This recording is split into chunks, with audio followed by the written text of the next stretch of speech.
ก็สามารถที่จะให้กำลังใจโดยการกดติดตาม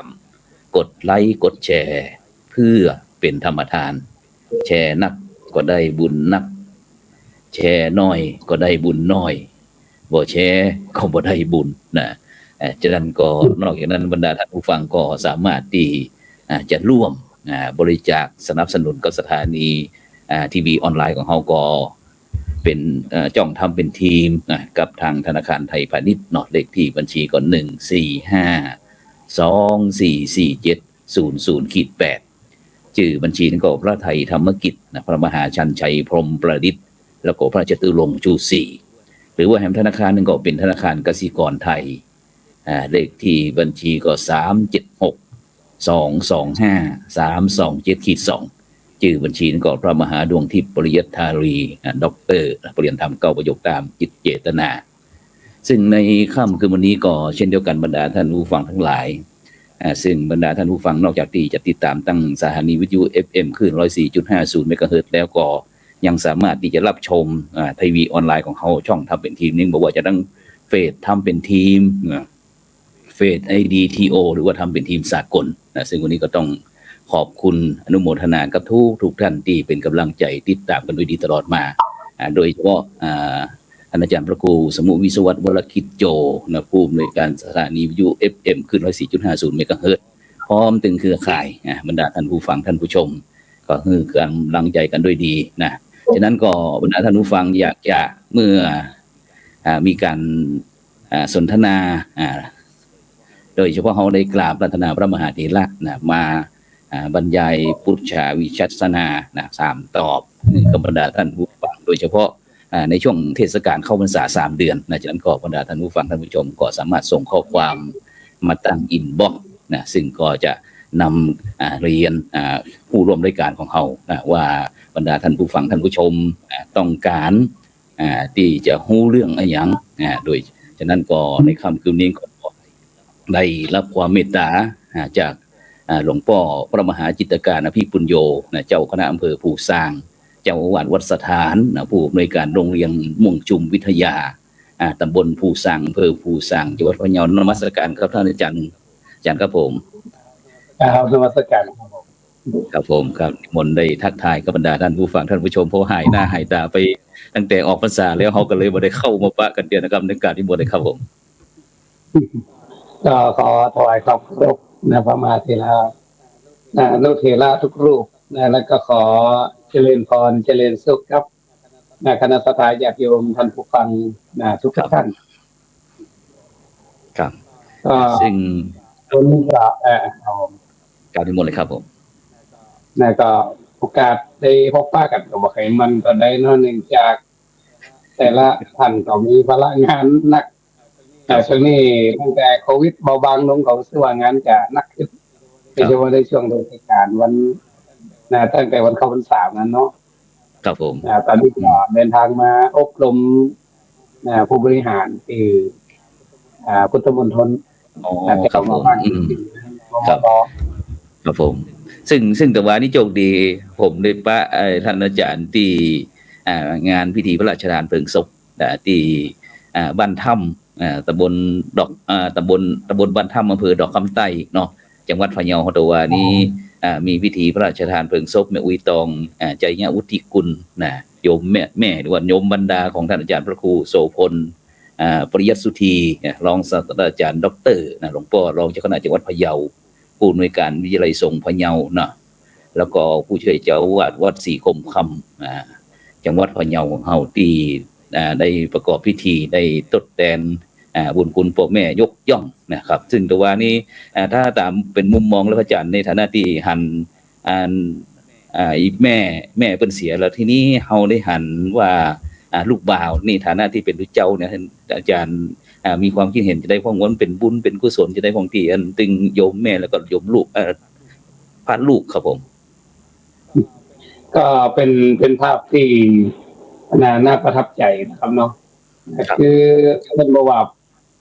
พ่อแม่เนี่ยมันจะอย่างงานศพของเพิ่นเนี่ยจะดูดีดูเรียกว่าทำบุญอย่างเต็มที่ก็คงจะอาศัยบุตรธิดาเนาะ ครับซึ่งผม ท่านอาจารย์พระครูโสพลซึ่งก็เป็นคนที่กตัญญูกตเวทีก็ปฏิกาละตอบแทนคุณอย่างแบบเต็มที่นะครับเนาะครับผมเป็นศักยภาพโดยอารัธนานิมนต์พระสงฆ์ภิกษุสงฆ์มาร่วมงานจำนวนมาก และก็ยังมีการถวายทุนการศึกษาให้กับครับลูกฟ้าลูกหลานตัวเองเรียกว่าจัดงานอย่างเต็มที่เต็มศักยภาพเนาะซึ่งเขาจะหันว่าลูกหลานที่เข้ามาบวชเนี่ยเนื่องจากอยู่ภายใต้ลมเงาพระกษัตริย์พัฒน์ได้รับการอบรมบ่มเพาะด้านพระธรรมวินัยไว้นักเนาะคือว่าพระธรรมอยู่ในใจนักดังนั้นการตอบแทนคุณพ่อแม่ก็อาจจะทำอย่างยิ่งใหญ่ด้วยความรักด้วยความเคารพด้วยความกตัญญูที่มีอยู่ในหัวใจครับซึ่งโดยเฉพาะตัวนี้บ่ใจพิธีธรรมดาครับท่านอาจารย์ครับพิธีพระราชทานเพลิงศพนะครับซึ่งอานิสงส์นะครับอานิสงส์จากลูกบ่าวครับอาจารย์ครับครับผมก็คืองานพระราชทานคือปกติแล้วถ้าเป็นคนทั่วไปเนาะการที่จะขอพระราชทานเพลิงนี่ก็ยากเนาะแต่ว่าถ้าว่ามีลูกหลานมาบวชแล้วก็มีสมณศักดิ์หรือว่าดำรงอยู่ในบทบาทที่สำคัญเนี่ยก็ทำให้อันนี้ส่งไปถึงโยมบิดามารดาตัวเองครับซึ่งก็เป็นเรื่องที่น่าอนุโมทนาครับซึ่งก็ได้รับพระมหากรุณาธิคุณนะครับจากพระบาทสมเด็จพระวชิรเกล้าเจ้าอยู่หัวนะครับได้พระราชทานเพลิงไฟนะครับไฟพระราชทานนะครับที่นับว่าเป็นพระมหากรุณาธิคุณต่อครอบครัวใจยะอุจิกุลนะครับหรือว่าพร้อมถึงคณะลูกหลานของแม่จันตองนะครับที่ได้รับพระมหากรุณาธิคุณอย่างยิ่งใหญ่หลวงมากนะครับซึ่งก็สิทธิของลูกบ่าวครับที่เป็นพระครูสัญญบัตรโดยซึ่งโดยเฉพาะนั้นจะต้องถ้าจะขอไฟพระราชทานถ้าเป็นข้าราชการจะต้อง4-6ขึ้นครับอาจารย์ครับแต่นี่เป็นเจ้าเอาเนาะเป็นเจ้าก็พอดีตึงพ่อตึงแม่ก็ถ้าสมมุติว่าเนาะก็สามารถที่จะมีสิทธิ์ขอได้นะครับซึ่งก็ถือว่าสุดยอดของลูกที่ท่านอาจารย์หลวงพ่อเจ้าคณะอำเภอภูซางบอกว่าถือว่าสุดยอดของลูกบ่าวที่ได้ทำหน้าที่ให้รวมสมบูรณ์ที่สุดนะครับแล้วก็หลังแต่ว่านี้อันได้ยินเปิ้นอันประกาศกราบนิมนต์หลวงพ่อเจ้าคณะอำเภอทุกอำเภอในภูซางแต่ว่านี่ได้ยินพอดีน้ำก็บอกมาอันได้ยินกราบนิมนต์พระมหาจิตการพี่ปุญโญเจ้าคณะอำเภอภูซางนี่นะพร้อมถึงคณะเจ้าคณะอำเภอ9 รูปนะครับ9อำเภออันพะเยาเขานี่มี9 อำเภอเนาะครับมี9 อำเภอครับผมครับฉะนั้นก็เลยอันบอกบ่หันพระอาจารย์วัตวานี้หลังจากที่พิธีพระราชทานเพลิงศพเราไปไหนต่อแหบกับตวานี้พอดีขออนุญาตทางหลวงพ่อจะรองเจ้าคณะจังหวัดเนาะพอดีที่รายงานจะต้องเดินทางเข้ากรุงเทพด่วนครับก็ปกติต้องเดินทางแต่เจ้าละแต่เดินทางด้วยเครื่องบินหรือว่ารถยนต์เพราะว่าวันนี้ได้ยินนั้นว่าที่สนามบินตั้งเชียงไฮ้เครื่องบินเสร็จแล้วออกรันเวย์มาตั้งรถยนต์ไปต้องยนต์ผมก็ต้องตัวว่าอดีตโยมดร.ฤทธิลงอินทราจินดาซึ่งเป็นเจ้าภาพสร้างหอพักสำนักนักเรียนเนาะพอดี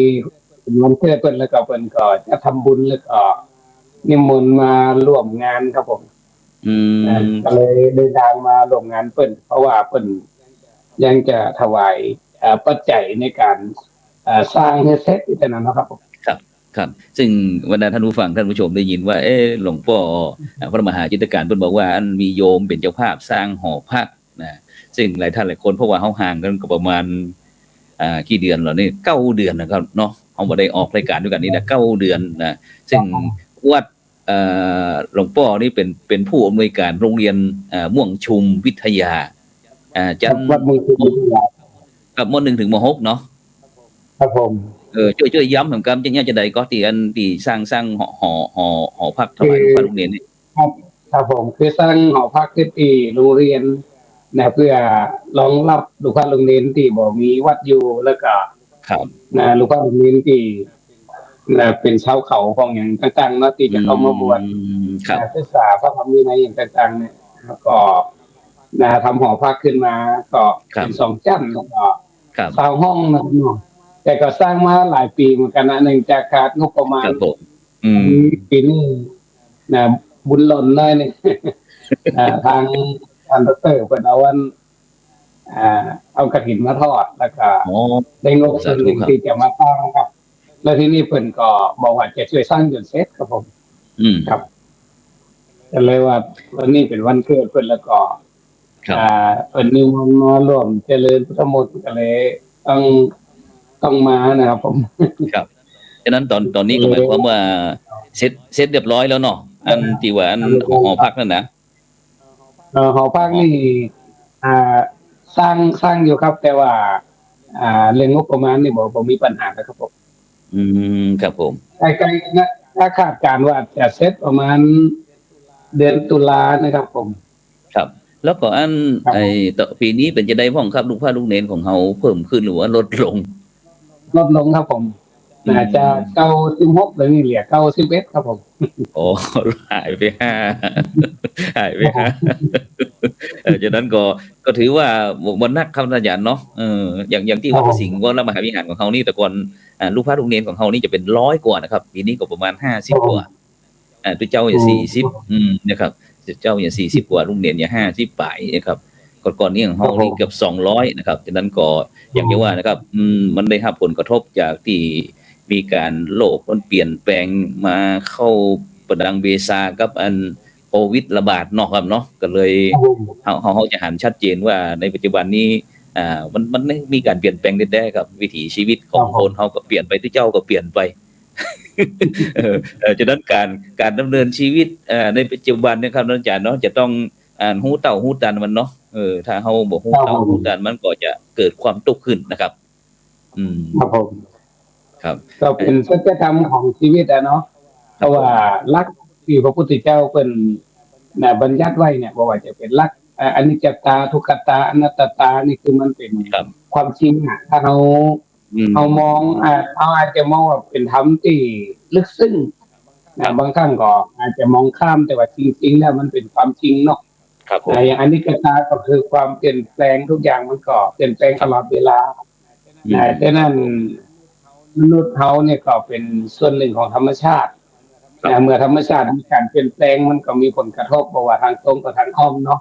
ครับว่าโลกเปลี่ยนแปลงคนเปลี่ยนไปแต่อืมว่าเขาจะต้องอยู่ให้ได้อยู่ให้ดีแล้วก็อยู่ให้มีความสุขครับผมครับ สาธุครับฉะนั้นโดยเฉพาะนะครับในฐานะที่เขาเป็นเจ้าพุทธนะครับแล้วก็ในช่วงนี้ก็ตั้งแต่แฮม1ค่ำเดือน8นะครับครับเป็นต้นมาก็เป็นเทศกาลเข้าพรรษานะครับเป็นเข้าพรรษาครับฉะนั้นก็ที่สำคัญก็คืออ่าเจ้าพูดของเฮานะครับที่จะถือโอกาสนะครับได้ที่พระคุณเจ้าพระสงฆ์สามเณรนะครับบ่ได้ปฏิบัติตามพระธรรมวินัยนะครับตามพระบรมพุทธานุญาตนะครับคือจำพรรษาตลอด3เดือนนะครับฉะนั้นก็มันก็ไปพ่วงไปถึงกันบรรดาพี่น้องพุทธศาสนิกชนนะครับที่จะมันเป็นหน้าฟ้าหน้าฝนโดยหลังจากที่ประกอบสัมมาอาชีพอย่างเรียบร้อยนะถ้าเป็นสมัยก่อนนะแต่ว่าเดี๋ยวนี้บ่มีนะคครับ รับผม ฉะนั้นก็มันจะต้องทำหน้าที่ใครหน้าที่มันนะครับเนาะหน้าที่อย่างที่ครับเจ้าพระสงฆ์ผมของเจ้าครับฉะนั้นอยากจะกราบนิมนต์ท่านอาจารย์ได้อธิบายสักน้อยหนึ่งว่าถ้าเข้าพรรษาเนี่ยพระสงฆ์องค์เนรของเขานั้นมีหน้าที่อย่างพ่องอย่างนี้นะครับแล้วก็เดี๋ยวก็เจ้าพูดของเขาพ่องอย่างนี้นะครับครับกราบนิมครับนต์ครับในส่วนของพระสงฆ์องค์เนรเขาก็หน้าที่หลักอะเนาะครับผมในสุดเขาก็จะมีก็คือเป็นการเรื่องของการศึกษาเนาะครับผมศึกษาพระธรรมวินัยมีการท่องบนเขามีการท่องบนมีการศึกษาธรรมกับครูบาครับอาจารย์เนาะไม่ครับว่าจะเป็นนักธรรมไม่ว่าจะเป็นบาลีครับไม่ว่าจะเป็นเรื่องของ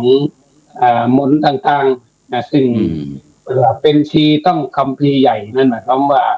ช่ครับผมวงกลางพรรษา3 เดือนเนี่ยเขาอยู่จำพรรษาบ่ได้ไปข้างแรมที่อื่นเนาะก็ครับมี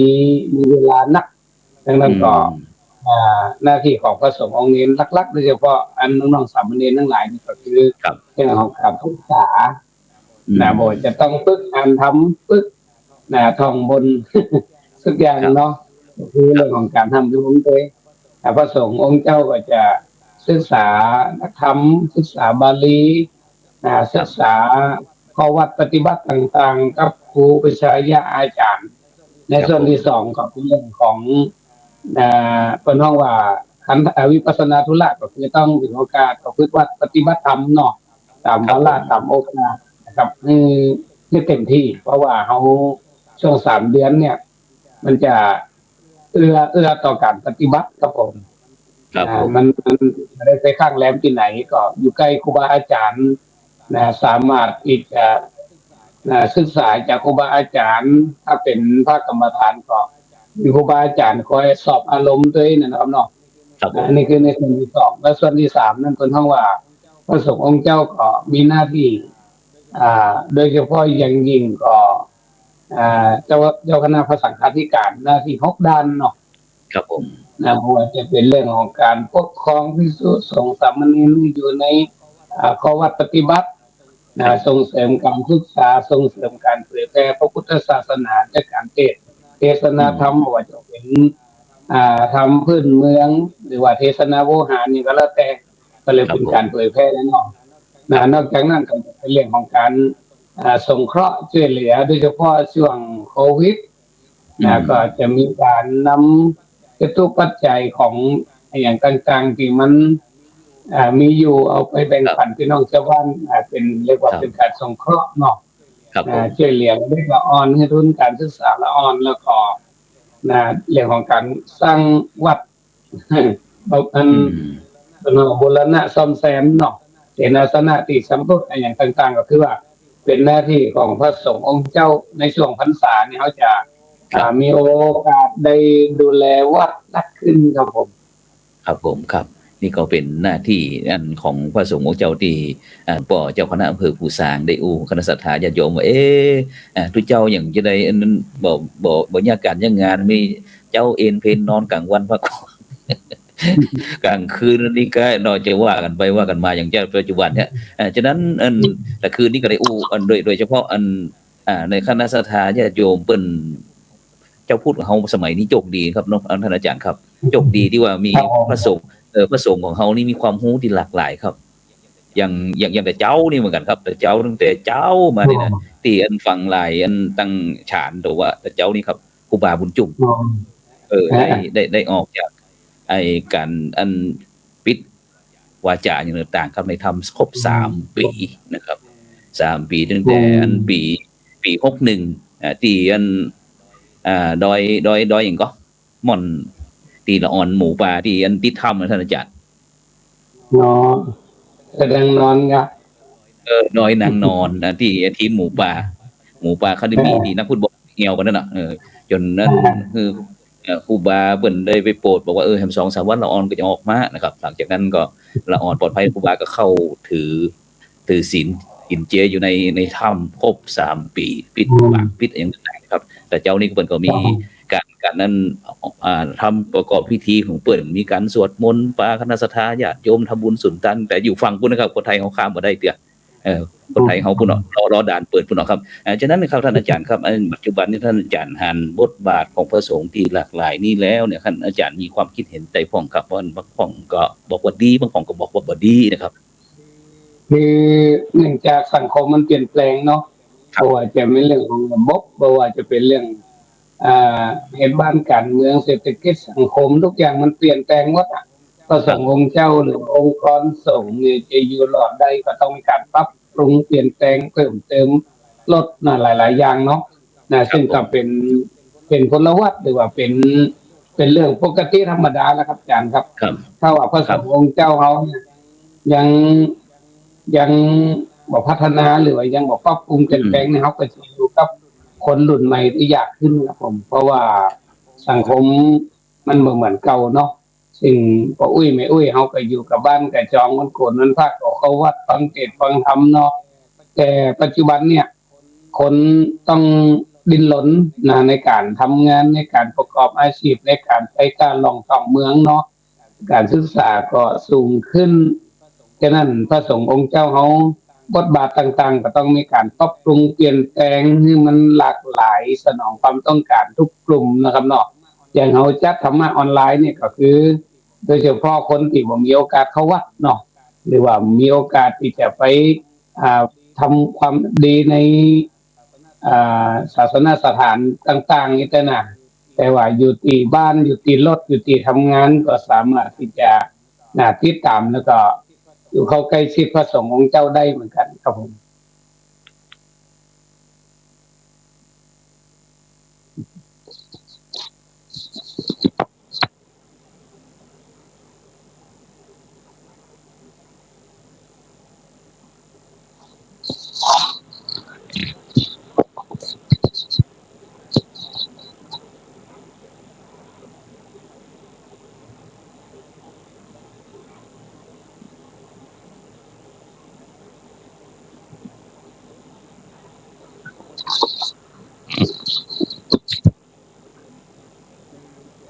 ไม่ได้ยินเสียงเลยเนาะได้ยินก็ครับผมครับครับซึ่งวันนี้ครับอาจารย์ครับอันมีผู้ชมที่ติดตามเฮาหลากหลายวันนี้นะประเทศอังกฤษก็มีแถวยุโรปนะเพราะว่าเฮาออกอากาศที่ผมออกอยู่ที่วัดพระสิงห์วรมหาวิหารเชียงใหม่ท่านอาจารย์อยู่กรุงเทพแต่บรรดาท่านผู้ฟังอยู่ต่างประเทศมั้ยนะวันนี้คุณโยมก่อนจิตคาราคอนนะครับนี่คุณโยมจากไอ้วัดพระสิงห์ UK นะครับวัดพระสิงห์ที่เป็นสาขาวัดพระสิงห์วรมหาวิหารของเฮานะครับซึ่งก็หลวงพ่อเจ้าคุณพระเทพสิงหาวราจารย์นะครับรองเจ้าคณะจังหวัดเชียงใหม่เจ้าอาวาสวัดพระสิงห์เป็นก็ได้ทรงพระธรรมทูตนะครับ5รูปนะครับไปจำพรรษาอยู่พุ่นนะครับนอกจากนั้นก็ยังมีคุณโยมตั้งสุนทรชมินนะครับเมเกลอินสมนะครับคุณโยมยุพินแสนราชโสภานะครับคุณโยมอย่างวริศนันท์วัฒนาคุณโยมฉไหนบัวหอมแล้วก็คุณกรอยสุพรรณษาหลายผู้หลายคนนะครับฉะนั้นก็บรรดาท่านผู้ฟังท่านผู้ชมก็อยากจะถามหลวงพ่อพระมหาจิตรการพิพุทธโยเจ้าคณะอำเภอภูซางจังหวัดพะเยานะวันนี้ได้เมตตากับรายการเห็นธรรมเห็นเราเห็นธรรมกับของเฮาเป็นอย่างดียิ่งนะฉะนั้นก็เลยวันนี้เฮาก็จะมาอู้กันเรื่องการเข้าพรรษาเข้าพรรษาเมื่อกี้นั้นได้อู้ถึงเรื่องบทบาทของพระสงฆ์สามเณรว่าเฮามีอย่างพ้องนะทีนี้เฮาไปหน้าที่ของเจ้าพุทธของเฮาครับท่านอาจารย์ครับอย่างเจ้าพุทธของเฮาเนี่ยครับอย่างพระสงฆ์องค์เจ้าเข้าพรรษาเนี่ยเฮาก็จะหันนะครับตั้งแต่เกิดมันแต่จะตอนน้อยๆพุ่นหันอีพ่ออีแม่พ่ออุ้ยแม่อุ้ยต่างๆก็บ้ากันไปเข้าวัดเข้าวานี่ครับแต่นี่อย่างเจ้าพุทธของเฮาเนี่ยมีหน้าที่จะได้พ้องครับในการที่จะปฏิบัติต่อพระพุทธศาสนาของเฮาครับครับผมคือหน้าที่ของเจ้าพุทธเฮาเนี่ยถ้าเฮาแบบเป็นหลักการหลักธรรมหน่อยเนาะก็คืออุบาสกอุบาสิกาธรรมนั่นน่ะเนาะธรรมของอุบาสกอุบาสิกาอุบาสกก็แปลว่าคนที่เขาเป็นนั่งใกล้พระรัตนตรัยเนาะนะครับซึ่งจริงๆใจเนี่ยคนเขาไปนั่งใกล้พระรัตนตรัยนี่เพิ่นว่าอุบาสกอุบาสิกาก็ง่ายๆก็คือสัตว์พี่น้องเฮาเนี่ยที่บ่ละวัดละวายได้นะเนาะไปทำบุญกันอยู่ตลอดก็หน้าที่หลักๆของคนว่ามันมีอยู่7ข้อข้อที่1ก็คือว่ามันไปวัดง่ายๆก็คือว่าบ่ละวัดให้หมองเนาะง่ายๆก็คือวัดเขาเราขาดประมาณนั้นน่ะคือเขาวัดเขาวาอย่างน้อยที่สุดเขาไปวัดไปว่าปุ๊บเนี่ยมันก็ทำให้จิตใจของเขามันเป็นเพราะว่าเข้าใกล้สิ่งดีมันก็ได้ดีไปด้วยเนาะครับผมอันนี้หน้าที่ที่1เจ้าพูดเฮาเนี่ยวัดต้องเข้าเราต้องขาดบาตรต้องใส่ไปต้องละบาปทำบุญค้ำจุนศาสนาอันนี้คือเข้าวัดประการที่2ก็คือฟังธรรมซึ่งการฟังธรรมนั้นนอกจากจะเป็นการยกระดับความคิดของเขาเนี่ยโดยมีพระธรรมคำสอนพุทธเจ้าเนี่ยเป็นไม่ใต้สองน้ำตาลแล้วเนี่ยทำให้เกิดการเรียนรู้ในกลุ่มเจ้าพุทธเฮาเนาะสามารถที่จะเป็นต้นแบบเป็นต้นบุญเป็นต้นทุนให้กับครอบครัวลูกเต้าเราหลานเอานำทำคำสอนไปแนะเป็นนำแน่คือบอกลูกหลานฮู้นำก็จะทำให้ลูกหลานดูอันนี้คือข้อที่2นะก็คือการฟังธรรมเนาะข้อที่3ก็คือรักษาศีลให้บริสุทธิ์พอเวลาเฮาไปวัดเฮาก็จะไปรับศีลจากพระสงฆ์องค์เจ้าโดยให้เพิ่นว่าอย่างน้อยก็ศีล5ศีล8เนาะ เอามาประพฤติปฏิบัติคือกายวาจามันงดงามเรียบร้อยดีงามมันอยู่เพราะว่าฮับศีลในข้อที่3แล้วนะแต่ข้อที่4ก็คือว่ามีความเลื่อมใสในพระสงฆ์องค์เจ้าองค์ง่ายๆก็คือว่าอ่าบ่ละบ่ลืมพระสงฆ์ซึ่งออกมาบวชกำจูศาสนาก็เข้าไปอุปถัมภ์บำรุงเนาะอุปถัมภ์บำรุงในพระสงฆ์องค์เจ้าบ่คือเปิดลำบากประการที่5ก็คือฝึกจิตอย่างน้อยจิตใจเนี่ยในขณะที่ฟังธรรมจากพระสงฆ์องค์เจ้าเนี่ยก็ทำจิตใจของเขาที่มันสูงขึ้นดีขึ้นอย่างคนว่านะคือมันมี8 ใจ1 ใจดี2 ใจบุญ3 ใจกว้าง4 ใจจริง5 ใจนัก6 ใจพระ7 ใจเย็น8 ใจใสทำจิตให้มันใสทำใจให้มันผ่องแผ้วอันนี้คือเป็นหน้าที่เจ้าพูดเอาอย่างหนึ่งคือตั้งชื่อให้มันเป็นกุศลข้อที่6ก็คือทำบุญตามวิธีการทางพุทธศาสนาบอกไปแสวงหาเขตบุญนอกพระพุทธศาสนาเหมือนที่เป็นว่าเรือดีๆก็มีไม่ขี่ข้ามแต่เอาเรือลวดน้ำมาข้ามขี่ถ้ามีบ่เจียวพระไม่เจียวผีมันก็ลำบากเนาะคืออุบาสกอุบาสิกานี่จะต้องอย่างน้อยที่สุดก็คือต้องแสวงบุญในพระพุทธศาสนาเนาะแล้วก็ประการสุดท้ายก็คือทำนุบำรุงพุทธศาสนาในทุกๆด้านเริ่มตั้งแต่ศาสนวัตถุเนาะศาสนวัตถุศาสนสถานทำนุบำรุงอันไหนที่มันรู้ก็ซ่อมให้มันดีอันไหนที่มันดีก็ทำให้มันดียิ่งขึ้นไปอันนี้ก็คือหน้าที่7 อย่างของเจ้าพุทธเขาทำได้อย่างเต็มที่ในช่วงเข้าพรรษาครับฉะนั้นก็ถ้าพี่น้องพุทธศาสนิกชนของเขาหรืออุบาสกอุบาสิกาได้ทำตามหน้าที่แล้วเนี่ยครับก็จะทำเพื่อว่าทำตามหน้าที่มันมีคนคักนะครับเนาะผมมีคนจังเนาะเพราะเขาได้นอกหน้าที่นะครับซึ่งโดยเฉพาะนะครับที่เขาได้ฟังอย่างท่านอาจารย์พระมหาจิตติการพี่ปุญโญเจ้าคณะอำเภอภูซางเนี่ยอนุโมทนาท่านผู้ฟังทั้งหลายหลวงพ่อเพิ่นบอกว่าถ้าเขาได้ฟังธรรมแล้วจะอย่างยากคือเขาเนี่ยมันสบายหูจักวางลงโปร่งได้นะครับเนาะบทตุกนะครับเนาะตรงนี้นะครับฉะนั้นจริงๆเอาครับผมกับนิมนต์ครับคือจริงๆแล้วก็คือเขาเป็นเจ้าพุทธเนี่ยสิ่งที่สำคัญที่สุดนี่เขาก็จะต้องทำให้ได้4 อย่างเป็นคำว่าประธาน4เนาะครับผมสังวรประธานนี่ก็คือว่า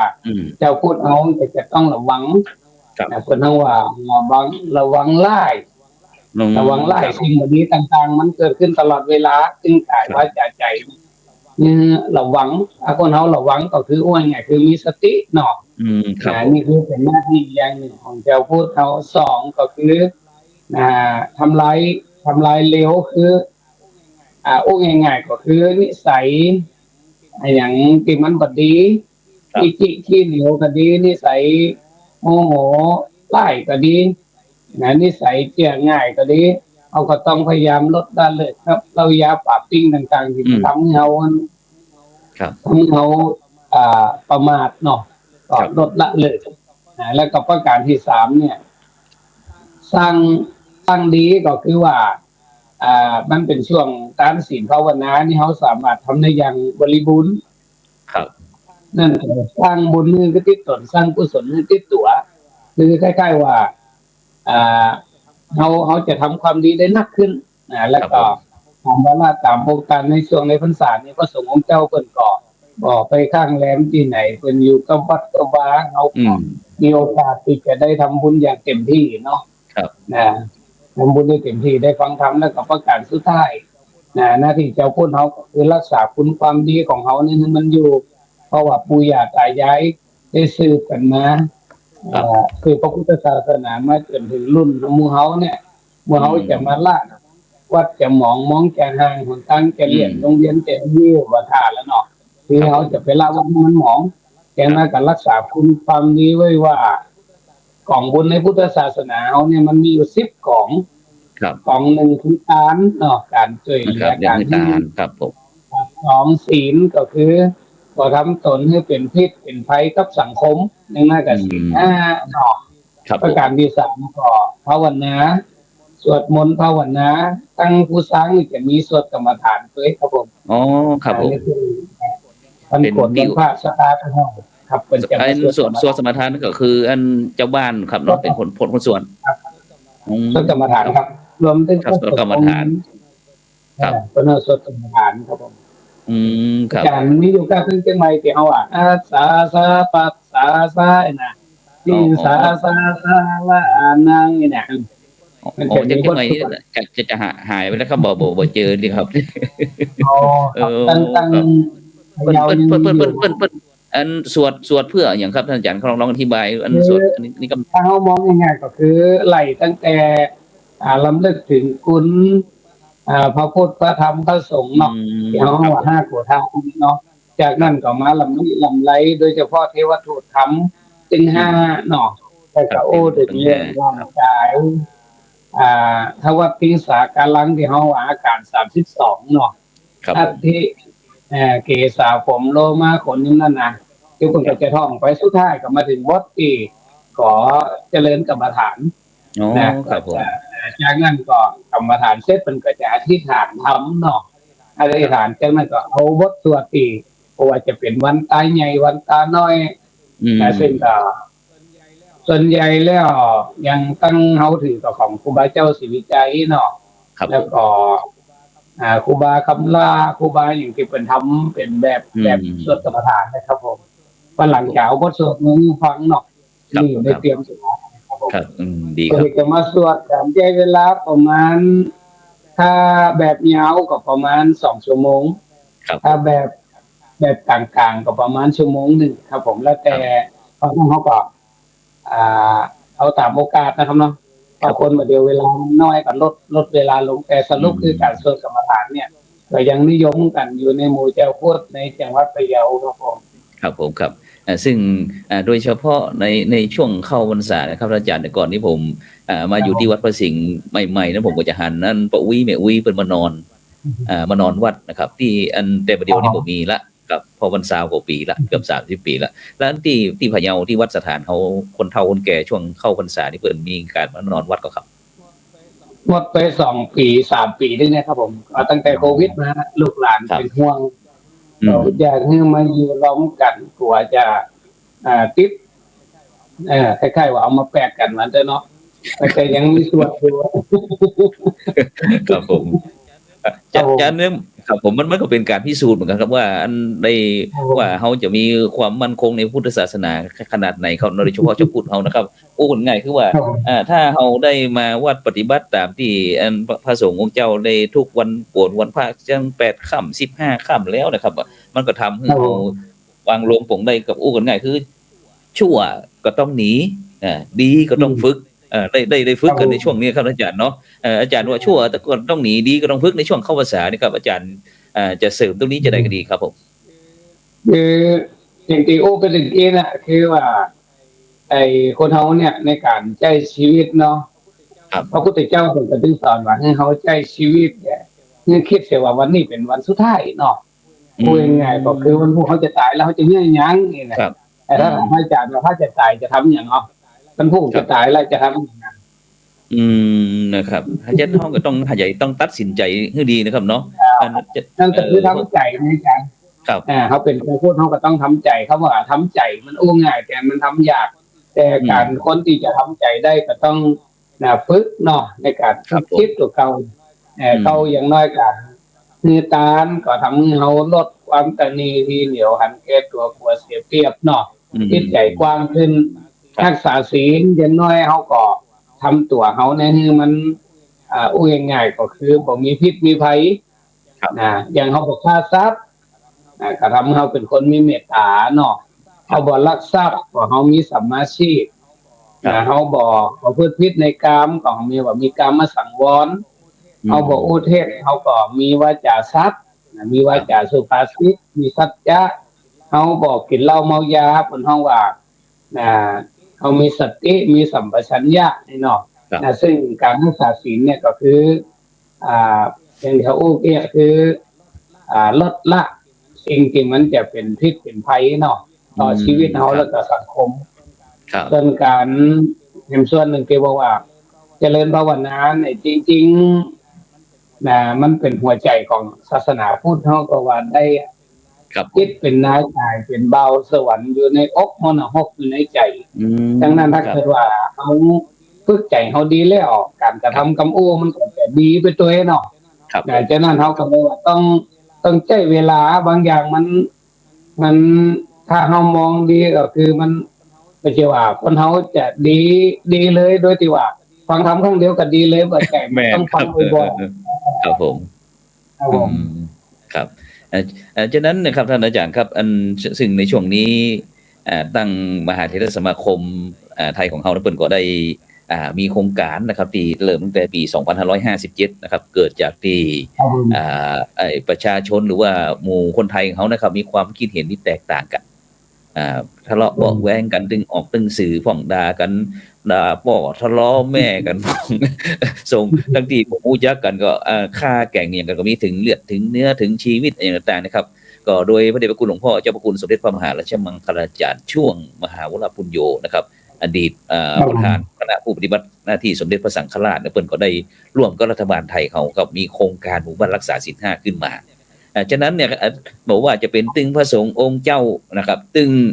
รัฐบาลบริหารประเทศชาติเปิ้นคือความสำคัญเรื่องศีลนะครับท่านอาจารย์ฉะนั้นศีลเนี่ยมันความสำคัญต่อมนุษย์หรือว่าเจ้าพุทธเฮาจะได้ครับท่านอาจารย์ครับจริงๆเรื่องศีลเนี่ยมันเป็นเรื่องของพูดง่ายๆก็คือเป็นเรื่องของการกระทำเนาะครับนะครับเป็นเรื่องของการกระทำซึ่งการกระทำที่มีศีลเนี่ยแค่ว่าทำตัวเพื่อเป็นคนปกติก็เป็นคนมีศีลแล้วครับแต่น่าศีลนี่คือปกติแต่ว่าที่เฮามีปัญหาถึงวันเนี่ยเพราะว่าเฮาผิดปกติยังครับยังปกติครับผมครับนิมนต์เลยครับผมถ้าปกติของคนเฮาเนี่ยเพิ่นว่ายังศีล5เนี่ยเพิ่นว่ามนุษยธรรมเนาะธรรมของมนุษย์ถ้าคนที่เป็นคนปกติเนี่ยก็จะต้องอย่างน้อยก็ต้องมีมนุษยธรรม5ข้ออย่างที่หลวงพ่อที่เพิ่นว่าเนาะ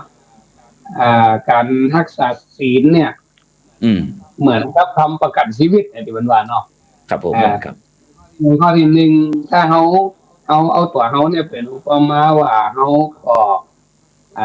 ฮักสุขเกลียดทุกข์เหมือนกันเนาะเฮาก็บ่ควรจะไปสร้างทุกข์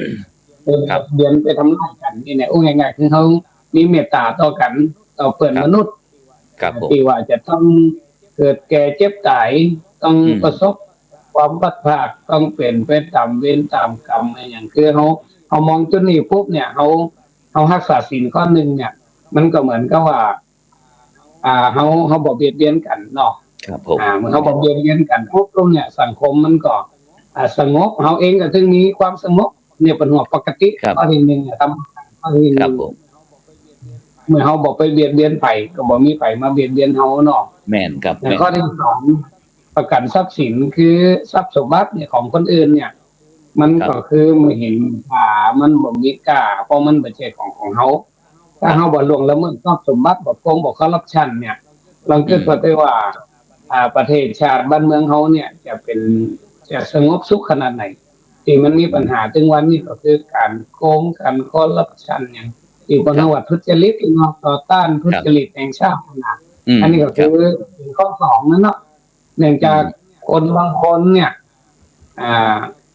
อยากจะรวยอยากจะได้ดีได้อย่างรวยเป็นวิธีทางลับโดยบ่ได้ไปตาม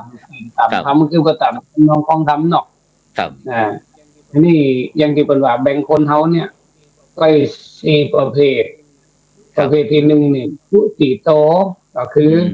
ว่าทำดีแต่อยากได้ดีอันนี้มุขี้ข้าคนขี้ข้าบ่ลงทุนนี่เนาะบ่ทำงานบ่ทำงานแต่อยากมีเงินนี่เนาะบ่ทำมาหากินง่ายๆนี่แหละแต่อย่างมีเงินนี่คือหมู่ผู้โตหมู่นี่จะเอาเปรียบหมู่น่ะประเภทที่2ทุจริตโตอันนี้คือทำบ่ดีแต่อยากได้ดีทุจริตในการสอบแต่อยากสอบได้ โกงไปกอลับกันไปอย่างแล้วอยากให้สังคมยกย่องไอ้เนาะอยากได้ดีอยากรวยโดยที่ว่าทำบ่ชอบถึงกฎหมายถึงศีลธรรมอย่างต่างๆเนี่ยคืออู้ง่ายๆก็คือว่าทุจริตนะทำบ่ดีเนาะทำบ่ดีแต่อยากได้ดี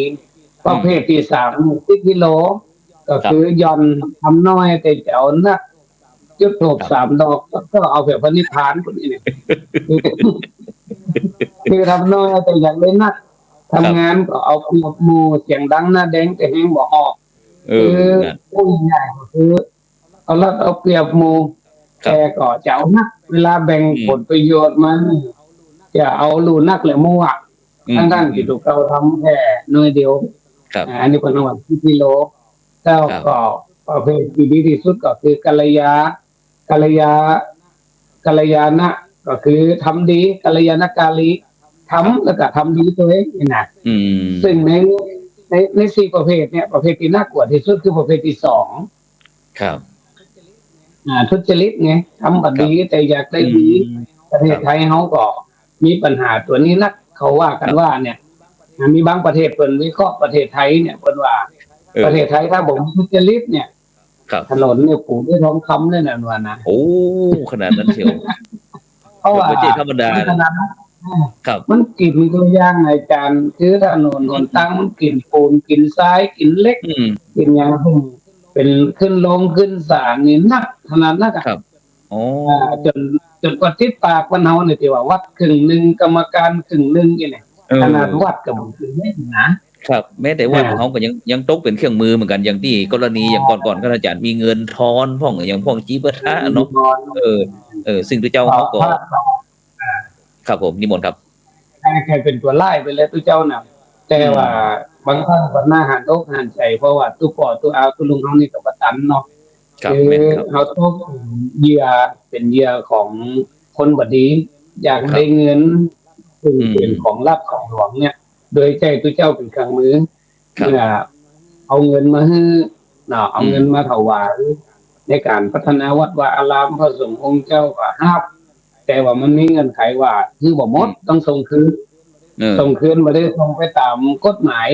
ถ้าส่งตามกฎหมายเช่นเขาทำโครงการเนี่ย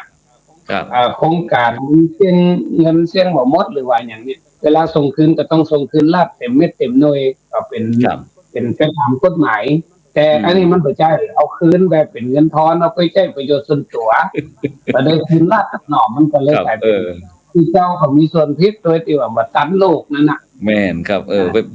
ไปมีส่วนร่วมเปิ้นเนาะมีอย่างคือมันเหมือนว่าของโจรน่ะครับแม่นครับแล้วของโจรเฮาก็ต้องผิดเหมือนกันทั้งที่ว่าเฮาบ่มีเจตนาเนาะแต่ว่าทางกฎหมายบ้านเมืองเพิ่นก็มีความเป็นธรรมอยู่บ่ได้ครับบ่ได้กฎหมายนี่เปิ้นว่าพระมหาเถระเฮาเสียผู้เสียคนเป็นนักเหมือนกันครับเกี่ยวกับเรื่องเงินทอนนะครับคืนเข้าของตลาดตอนหลังนั้นเพิ่นจะพิสูจน์ว่าบริสุทธิ์แต่ก็กระบวนการทั้งกฎหมายนี่บางครั้งมันก็ทำให้เสียรางวัลเป็นนักเลยเนาะแม่นครับทำดีมาตลอดตลอดชีวิตครับเพียงนี้แล้วโอ้โหครับเป็นดาวร้ายยิ่งกว่าอย่างอีกนะครับฉะนั้นเนี่ยครับบรรดาท่านผู้ฟังท่านผู้ชมเด้อในขณะนี้ก็กำลังติดตามรายการเห็นธรรมเห็นเราเห็นธรรมนะซึ่งดำเนินรายการโดยอาตมาภาพก็กับผมพระครูโสพลปริยัตินะก็ได้นำรายการเห็นธรรมเห็นเราเห็นธรรมนะซึ่งตลอดพรรษานี้เขาก็จะได้กราบนิมนต์พระมหาเถระหลายรูปหลายองค์ในซับหรือหมุนเวียนเปลี่ยนกันเพื่อที่จะเป็นกำลังใจกับบรรดาท่านผู้ฟังท่านผู้ชมที่ตามเขาตลอดเวลาบอกว่าจะเป็นตั้งขึ้น 104.50 เมกะเฮิรตซ์วัดฝ่ายหินจังหวัดเชียงใหม่หรือว่าจะฟังตั้งทีวีออนไลน์ช่องทำเป็นทีมกันหรือว่าถึง Facebook ทั้ง YouTube นะหรือจะย้อนกลับไปดูตอนหลังก็ได้บรรดาท่านผู้ฟังทั้งหลายนะเพราะว่าปัจจุบันเนี้ยจำเป็นที่ต้องการเผยแพร่พระพุทธศาสนาเขาก็จำเป็นที่จะต้องใช้เทคโนโลยีเข้ามาฉะนั้นก็โดยเฉพาะท่านบรรดาท่านผู้ฟังท่านผู้ชมที่มีปัญหาเข้ามาก็ส่งคำถามเข้ามาทางอินบ็อกซ์พิมพ์เข้าไปอีน้อย หลานเอ้ยหลานว่าหลานช่วยพิมพ์ให้แม่อุ้ยคำหนึ่งป้าอุ้ยคำหนึ่งนะซึ่งเพราะว่าในปัจจุบันนี้การติดตามอันฟังธรรมะจากพระคุณเจ้าหรือว่าคณะครูบาอาจารย์การเผยแพร่พุทธศาสนาเขามันมีหลากหลายฉะนั้นก็ขอฝากจ้องธรรมะเป็นทีมทีวีออนไลน์ไว้แห่งจ้องหนึ่งนะโดยเฉพาะแม้ตั้ง AM FM ขึ้นไฟหินอย่างต่างๆขึ้น FM เครือข่ายขึ้นสีขาว8จังหวัดภาคเหนือเขาด้วยซึ่งก็มีถึงคณะครูบาอาจารย์ต่างๆที่ได้ร่วมด้วยช่วยกันนี่ก็เป็นส่วนหนึ่งเพื่อที่เขาจะถอยวัดกับบ้านวัดตั้งบ้านตึงวัดตั้งราชการต่างที่ก็ต้องการมุ่งหวังที่อยากจะให้สังคมชุมชนประเทศชาติเขาเนี่ยมีความสงบสุขมีความสุขแบบยั่งยืนนั่นเองนะฉะนั้นท่านอาจารย์ครับในปัจจุบันนี้วันนี้วันที่31แล้ววันพรุ่งนี้ เป็นวันนั้นความหวังแห่งชาติใช่ไหมนะฉะนั้นเนี่ยที่ผมข้องใจที่อาจารย์ติดใจที่อาจารย์ว่าเมื่อกี้น่ะหมายความว่าลงจุดธูป3 ดอกแต่อยากจะไปถึงนิพพานนี่นะบริจาคซาวหนึ่งปัจจุบันเนี่ยครับมันเงินร้อยแลกล้านนี่ครับอาจารย์ครับมันเป็นปัญหาตรงนี้เพราะว่าในปัจจุบันนี้เข้าก็ยากมากก็แปลงน้ำมันซ้ำไปกันใหญ่เลยถ้าอย่างที่ท่านอาจารย์ไปกรุงเทพเนี่ยไปกับนี่ผมว่าน้องๆมึนกันนั่นน่ะครับผมก่อนเขาเวลาลงมากรุงเทพบัญชีเมื่อนี่ต้นปีเนี่ยนะครับเนาะประมาณ3,000 บาทแต่ตอนนี้มานี่ประมาณ6,000ครับครับนั่นแหละครับ2 เท่าตัวเนาะครับแม่นครับน้องดูดีก็เข้าใจในอาจารย์จริงๆว่าคือสังคมไทยเขาเนี่ยคือถ้าเขาวิเคราะห์พื้นฐานชุมชนเจ้าบ้านอย่างกลางๆยังไม่เขาจะเป็นชาวพุทธโดยพฤตินัยก็ตามโดยนิตินัยก็ตามแต่ว่าเอาเข้าจริงแล้วเนี่ยเจ้าพุทธเขาเนี่ยยังขาดลักขาดลักจะได้ก็คือว่าเจ้าพุทธเขาเนี่ยบอกใครได้เน้นในเรื่องของการแสวงหาความรู้ที่ถูกต้องเนาะคือเอาบ่ได้เป็นสังคมแห่งการเรียนรู้แท้จริงตั้งที่พุทธะบอกเลยว่าผู้รู้ผู้ตื่นผู้เบิกบานนี่นะเนาะเป้าหมายชัดเจนเป้าหมายชัดเจนแต่ว่าเจ้าพุทธเขาบอกให้ได้แสวงหาความรู้กันจริงจังเขากับเปิ้นเรื่องนอกตัวเยอะนะมีสังเทวดาหลับร้อยอย่างต่างๆคือเขายังเล่นเหล็กเล่นหวยเนี่ยก็คือนักบางคนก็มันกำลังใจแต่ว่าเอาเข้าจริงๆเขาวิเคราะห์เนี่ยเขาวิเคราะห์เข้าไปถึงแก่นแท้ๆเนี่ยคือเขาอยู่กับความเสี่ยงนักลำไปเนาะมีความเสี่ยงด้วยที่ว่ามันก็อยู่ใต้กระบวนการตั้งถ้าเขาได้ติดตามตั้งสื่อทีวีอย่างต่างๆนะครับบางครั้งบางคราวเขาก็นึกว่ามันเป็นได้จะได้คนทั้งที่บ่ฮู้จักกันอย่างต่างๆนะครับเพียงส่งข้อความมาบอกว่าถ้าลงทุนตัวอันลงทุนตัวอีเนี่ยคุณจะได้กำไรตัวอันตัวอีลงทุนมา10,000รอบแรกจะได้5,000นี่นะครับเกิดบ่ดอกครับว่าเฮาไปมั่นใจเชื่อใจจะได้ว่าในปัจจุบันเฮาถึงกล้าทั้งที่เงินอยู่ในกระเป๋าเฮาแต่เฮาควักเพิ่นโดยบ่สงสัยเลยท่านอาจารย์ครับตรงนี้มันขาดไปอย่างทั้งที่หมู่เฮาเป็นเจ้าพุทธแท้ครับคืออย่างที่บอกนั่นน่ะคือเฮาขาดเรื่องการเรียนรู้โดยเฉพาะการเรียนรู้คือพุทธเจ้าเฮาว่าปัญญาเลยเนาะปัญญานี่มันมี3 ระดับด้วยกัน1สุตตมยปัญญาเริ่มจากการฟังสังคมเจ้าพุทธเฮาเมื่อก่อนก็มีการฟังเทศน์ฟังธรรมจะฟังครูบาอาจารย์อบรมสั่งสอนนี่คือมันค่อนข้างหนาแน่นนะครับเนาะแต่ณวันนี้วัดบ่เข้าเล่าบ่ขาดนะคือคล้ายๆว่าเฮาเริ่มห่างจากครูบาอาจารย์เนาะขาดจากผู้หลักผู้ใหญ่บ่ใครฟังพ่อฟังแม่คือสุตตมยปัญญาที่เกิดจากการฟังมันก็หายไปข้อที่2จินตามยปัญญาคือเกิดจากกระบวนการคิดแยกแยะผิดชอบชั่วดีคือคนเดียวเนี่ยคือพูดง่ายๆคือบ่ชอบคิดอาจารย์ครับแต่ไปคิดเรื่องไอ้ที่มันบ่คนคิดคนน่ะไอ้เรื่องที่คนคิดทั้งหมดคิดครับคือจริงๆเขาต้องวิเคราะห์สื่อวิเคราะห์อย่างต่างๆว่ามันสิ่งเล่านะครับเนาะครับผมพระพุทธเจ้าเพิ่นก็ได้สอนว่ามันบ่มีไอ้หยังที่จะได้มาโดยบ่มีเหตุมีผลนะครับเนาะเอายังไปเชื่อในเรื่องของลาภร้อยอย่างต่างๆทั้งที่ในความเป็นจริงแล้วเอาเป็นเจ้าพุทธถ้าเฮายึดเอาตาม หลักธรรมคำสอนพุทธเจ้าแท้ๆเนี่ยเพิ่นก็ถึงสอนแล้วอยากเป็นเศรษฐีต้องมี4อเนาะมีอย่างว่าหนึ่งเนาะหัวใจเศรษฐีอุอากาสะเนาะครับวากาอุศาคต้องขรับผมยันอุก็ต้องขยันทำมาหากินตามอาชีพของเขานะครับก็ต้องอดออมประหยัดบริหารทรัพย์รักโภควิภาคแบ่งทรัพย์เป็น4ส่วน1ส่วนไว้กินไว้ใช้2ส่วนเอาต่อดอกเป็นการลงทุนเนาะแล้วก็แถมส่วนเก็บไว้ในยามจำเป็นแนวห้องว่าบริหารทรัพย์ไม่ใช่ว่าใช้จ่ายสุรุ่ยสุร่ายเนาะประการที่3กัลยาณมิตรต้องคบหาคนที่เป็นตั้งใจใช้ชีวิตคนที่เป็นตั้งใจทำมาหากินเป็นว่ากันไข่ล่ำไข่รวยเข้าหาพาณิชย์โชว์ก็กล้าไม่ขายเนาะกันไข่ปลาโลเข้าหาหมูถงเหล้าหมูถงเหล้าไปยังเชียงรายเชียงใหม่โอ้พังเนี่ยเขานี่เน็ตอย่างที่เหล้าหลวงนะก็จะได้เขาไปเข้าหาหมูที่เหล้าเนี่ยจะได้กระตึ้งบรรลุยเนาะครับพอสุดท้ายสมาชีวิตตาเนี่ยรักของความพอเพียงอยู่พอใจได้พอดีมีพอเพียงไม่เสี่ยงยากจนเป็นถึงวันเนาะเนี่ยถึงวันนี้เขาใช้เงินเกินตัวเนี่ยอย่างที่คนว่ามีห้ากิน4ยังเป็นเศรษฐีในวันตั้งหน้ามี4กิน5ต้องเป็นที่ข้าวเป็นเต้าตายนั่นเนี่ยคือเขาขาดตรงเนี้ยขาดในเรื่องของการเรียนรู้การคิดเนาะแต่ภาวนามยปัญญาอันนี้คือลงมือปฏิบัติเขาหับศีลกับพระหับก็จริงเนี่ยแต่หับกำปากแล้วก็ลืมเนี่ยมายังพันเทวิสุงเนี่ยค่อยหลังที่เจ้าไปกินเหล้าอะไรเนี่ยเขาภาคปฏิบัติห้องพานอ่ะเมื่อเขาบอกมีการบอกพานในเรื่องของการปฏิบัติผลของการปฏิบัติมันก็ออกมาบดีในเมื่อเขาทำบดีแล้วเขาจะได้ดีมันเป็นไปบ่ได้เนาะนั่นก็ทำบดีให้ได้ดีมันเป็นไปบ่ได้คือมันคัดรับวิทยาศาสตร์คัดลักธรรมนี่แหละก็น่าทั้งที่ถูกพระเจ้าพูดเขาก็ต้องหันเข้ามายึดเอาพระธรรมคำสอนพุทธเจ้าซึ่งเป็นเล่นอยู่3ข้อเป็นว่าเว้นทุจริตประพฤติสุจริตทำที่โปร่งใสอันนี้มันก็จะมันก็ดีมากๆนะเว้นทุจริตก็คือความประพฤติบดีต่างๆเนาะประพฤติสุจริตก็คือทำความดีต่างๆแล้วก็ทำจิตให้ผ่องใสทุกสิ่งที่ยังอยู่ที่ใจทำใจของเขาคือมันดีมันงามแล้วเนี่ยการกระทำกรรมอู้ก็ถึงดีไปตัวเองไงเนี่ยเราจะพูดเอาปัญญา3ระดับมาใช้เนี่ย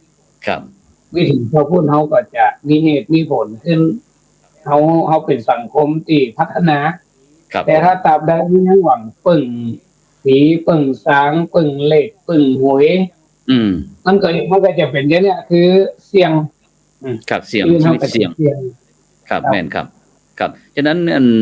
ในปัจจุบันนะครับแม้กระทั่งกรรมที่ว่าอนันตริยกรรมที่ว่าไอ้ของทางพุทธศาสนาของห้ามสวรรค์ห้ามนิพพานอย่างต่างๆเหล่านี้ครับในปัจจุบันเนี่ยแม้การฆ่าบิดามารดาผู้มีพระคุณนะครับเป็นว่าเล่นครับเดี๋ยวนี้ก็เป็นอย่างผมก็มาวิเคราะห์ว่าเป็นอย่างเดี๋ยวนี้เจ้าพูดเขาอย่างบ่กลัวบาปกลัวกรรมนะครับ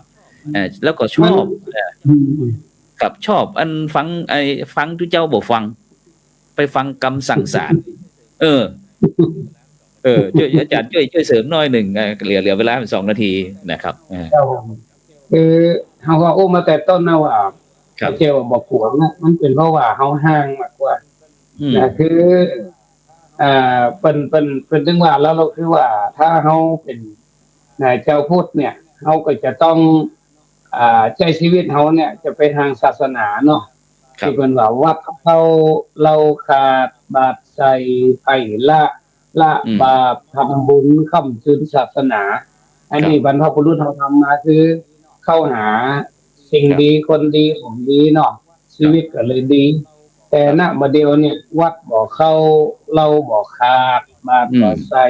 ไผ่บ่ละสุดท้ายเอาหัวตู้หัวผ้าเป็นปฏิทินกลายเป็นว่าทางวัดต้องศาสนาคือไปถึง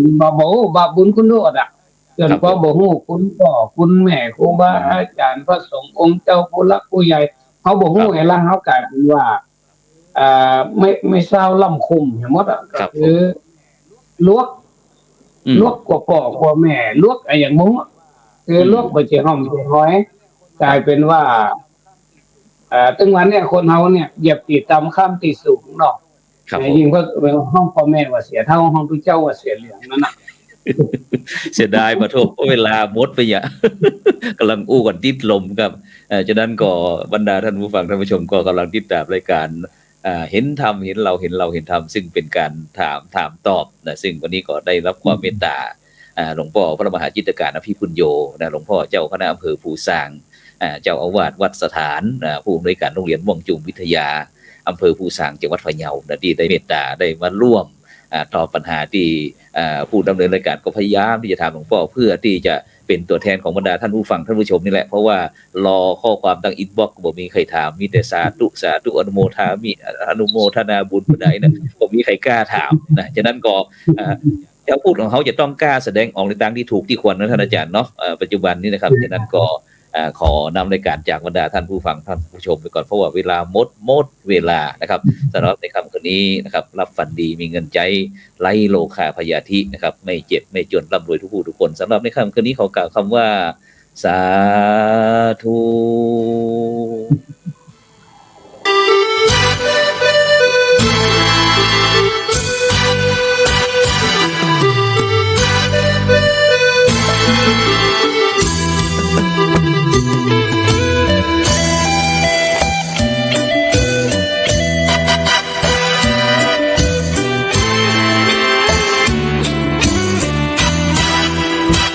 ไหว้พระทำบุญกุศลเพิ่มพูนหนุนนำจิตใจ